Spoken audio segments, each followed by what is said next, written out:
கள்ளக்குறிச்சி அடுத்த நீலமங்கலம் கிராமத்தில் உள்ள ஏரியில் மூழ்கி ஜனனி, பவித்ரா, குமார் ஆகிய மாணவ மாணவிகள் உயிரிழந்தனர்.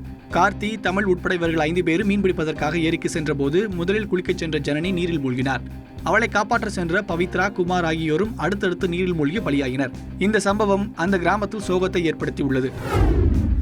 தூத்துக்குடியிலிருந்து இலங்கைக்கு கப்பல் போக்குவரத்து சேவை தொடங்க மத்திய அரசு முன்வர வேண்டும் என்று இந்திய யூனியன் முஸ்லீம் லீக் கட்சி வலியுறுத்தியுள்ளது. தூத்துக்குடியில் செய்தியாளர்களிடம் பேசிய அக்கட்சியின் தேசிய பொதுச் செயலாளரும் தமிழக தலைவருமான பேராசிரியர் M.K. காதர் மொய்தீன் இலங்கையுடன் பேசி கச்சத்தீவு பிரச்சனையை தீர்த்து தமிழக மீனவர்களுக்கு அதனை பெற்றுத்தர வேண்டும் என்று கூறினார். தமிழகத்தில் ஆட்சி மாற்றத்தை ஏற்படுத்த சமய சார்பற்ற கட்சிகள் ஓரணியில் திரள வேண்டும் என்று அவர் வலியுறுத்தினார். நாமக்கல் மாவட்டம் குமாரபாளையம் அருகே உள்ள தனியார் கல்லூரியில் ஜன்னல் கதவை உடைத்து கணினிகள் 5000 ரூபாய் ரொக்க பணத்தை மர்ம நபர்கள் திருடிச் சென்றனர். பெரியார் பல்கலைக்கழகம் சார்பில் வரும் 9ஆம் தேதி இளங்கலை வணிகவியல் மற்றும் கணிதத்துறை சார்பில் நடக்கவிருந்த தேர்வு வினாத்தாள்கள் அந்த அறையில் வைக்கப்பட்டிருந்தன. அவற்றின் உரைகள் கிழிக்கப்பட்டிருந்ததால் அதிர்ச்சி அடைந்த கல்லூரி அலுவலர்கள் அளித்த புகாரின் பேரில் குமாரபாளையம் போலீசார் மற்றும் அதிகாரிகள் விசாரணை மேற்கொண்டு வருகின்றனர்.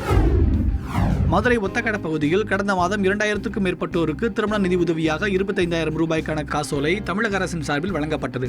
24/4/2015 தேதியிட்ட அந்த காசோலைகள் வங்கியில் பணம் இல்லாமல் திரும்பி வந்து விட்டதாக பயனாளிகள் குற்றம் சாட்டியுள்ளனர். இந்த சம்பவம் அப்பகுதியில் பரபரப்பை ஏற்படுத்தியுள்ளது. திண்டுக்கல் NGO காலனி உழவர் சந்தை அருகே பந்தல் கான்ட்ராக்டர் கிருஷ்ணமூர்த்தி தலையை துண்டித்து கொடூரமாக கொலை செய்யப்பட்டுள்ளார். இவர் இருசக்கர வாகனத்தில் வீடு திரும்பிய போது எதிரே வந்த ஒரு கும்பல் சரமாரியாக அரிவாளால் வெட்டி சாய்த்தது. அவரது தலையை துண்டித்து கொடூரமாக கொன்றுவிட்டு தப்பிய மர்ம கும்பலை திண்டுக்கல் தாலுகா போலீசார் வழக்கு பதிந்து தீவிரமாக தேடி வருகின்றனர்.